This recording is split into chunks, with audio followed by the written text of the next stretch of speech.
একটি ঘোষণাপত্র পাঠ করেছেন, যেখানে ইতিহাসকে বিকৃতি করা হয়েছে, ইতিহাসকে অস্বীকার করা হয়েছে। আমরা দেশের সচেতন নাগরিক হিসেবে, ইতিহাসের অংশীজন হিসেবে আমরা এই ইতিহাস বিকৃতিকে কোনো অবস্থাতে সহ্য করতে পারিনি। ইতিহাসকে অস্বীকার করাকে আমরা সহ্য করতে পারিনি। এই জন্য আমরা এখানে দাঁড়িয়েছি।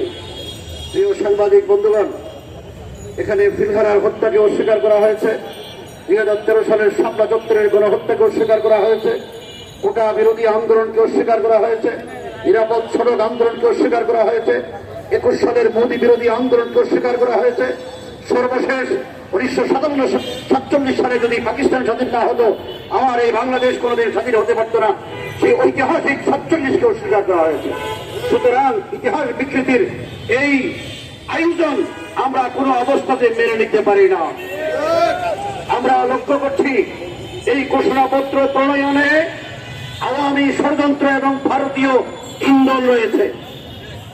আমরা এই চক্রান্তের বিরুদ্ধে অন্তর্বর্তীকালীন সরকারের ভিতরে যারা গাপ্তি মেরে বসে আওয়ামী চক্রান্ত বাস্তবায়ন করছেন, তাদের বিরুদ্ধে দেশবাসীকে সোচ্চার হওয়ার আহ্বান জানাচ্ছি। সংগ্রামী উপস্থিতি,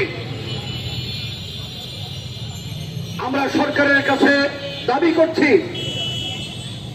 এই জুলাই বিপ্লবে আপনারা কয়জনের জুলাই আন্দোলনে আপনারা অংশগ্রহণ করেছেন? এই সরকারের উপদেষ্টা মন্ডলীর মধ্যে অনেকে জুলাই বিপ্লবকে লালন করেন না। সুতরাং তাদের কাছ থেকে কোনদিন মান্দার কাছ থেকে আম আশা করা যায় না। যাদের ভিতরে জুলাই চেতনা নাই, তারা কোনদিন জুলাই বিপ্লবের এই গণহত্যাকে তারা স্বীকার করতে চায় না। দ্বিতীয় নম্বর কথা হল, আমরা ঘোষণাপত্রে ইতিহাসকে সন্নিবেশন করার জন্য আমরা অনুরোধ করছি, মাননীয় প্রধান উপদেষ্টা, আপনার প্রতি যথাযথ সম্মান রেখে বলছি, আজকে 2013 সালের শাপলা চত্বরে যদি গণহত্যার চেতনা না হতো, তাহলে দেশের ছাত্র জনতা, তৌহিদি জনতা, মাদ্রাসার ছাত্র শিক্ষকদের কোটার কোনো প্রয়োজন ছিল না। কিন্তু তারা শাপলা চত্বরের চেতনা নিয়ে নিজের দেশকে রক্ষার জন্য, পেশিবাদী শাসনকে এদেশ থেকে মূলোৎপাটন করার জন্য, ভারতীয় রেজিমকে দেশকে দূর করার জন্য তারা ময়দানে দাবিয়ে পড়েছেন। সুতরাং এই ইতিহাসকে আপনারা অস্বীকার করেছেন, ঘোষণাপত্রে জায়গা দেন নাই। মনে রাখবেন, এই দেশের ইতিহাসেও আপনাদের জায়গা কিন্তু হতে নাও পারে। এই জন্য আপনাদের কাছে আমাদের অনুরোধ, শাপলা চত্বরের গণহত্যার ইতিহাস, 21 সালে মোদী বিরোধী আন্দোলনের ইতিহাস, কোটা সংস্কার আন্দোলনের ইতিহাস, নিরাপদ সড়ক আন্দোলনের ইতিহাস এবং পিলখানার গণহত্যার ইতিহাস ঘোষণাপত্রে নতুনভাবে সংযোজন করতে হবে।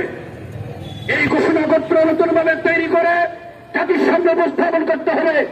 আমরা সরকারের কাছে স্পষ্টভাবে দাবি করছি, এর যদি ব্যত্যয় ঘটে, এই ঘোষণাপত্র দেশবাসীকে সাথে নিয়ে আমরা প্রত্যাখ্যান করব। সুতরাং কথা আর দীর্ঘায়িত না করে আমাদের শেষ বক্তব্য হল, একটি রাষ্ট্রের ঐতিহাসিকভাবে যেসব ঘটনা সংঘটিত হয়েছে বাংলাদেশের ইতিহাসে, পাঠ্যপুস্তকে এই ইতিহাসকে লিপিবদ্ধ করে নতুন প্রজন্মকে শিখাইতে হবে। আমাদের শেষ কথা হল, অন্তর্বর্তীকালীন সরকার, আপনারা ক্ষমতায় এসেছেন এদেশের ছাত্র জনতার রক্তের সিঁড়ি বেয়ে। সুতরাং এই রক্তের সাথে যদি কোন ধরনের গাদ্দারি হয়, ইতিহাস আপনাদেরকে ক্ষমা করবে না। এই ইতিহাস থেকে পেশিবাদী আওয়ামী দুঃশাসন থেকে দেশের মানুষ রক্ত দিয়ে দেশকে স্বাধীন করেছেন, দেশের মানুষকে স্বাধীন করেছেন, দেশের অখণ্ডতাকে রক্ষা করেছেন, ভারতীয় আগ্রাসনকে মোকাবেলা করেছেন। আবারও প্রয়োজন হলে নতুন কোন আন্দোলনের মাধ্যমে এই দেশ পেশিবাদ মুক্ত, পেশিবাদের ষড়যন্ত্র মুক্ত, ভারতীয় দালাল মুক্ত করে এদেশকে নতুনভাবে স্বাধীন করবে ইনশাআল্লাহ। আল্লাহ আমাদের সবাইকে তৌফিক দান করুন।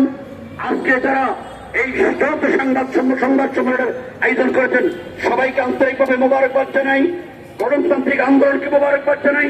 সকল সাংবাদিক বন্ধুরা আমাদের কথা ধৈর্য সহকারে শোনার জন্য আপনাদেরকে মোবারকবাদ, ধন্যবাদ জানাই। সবাই ভালো থাকুন, সুস্থ থাকুন। আল্লাহ হাফেজ। আসসালামু আলাইকুম রহমতুল্লাহ।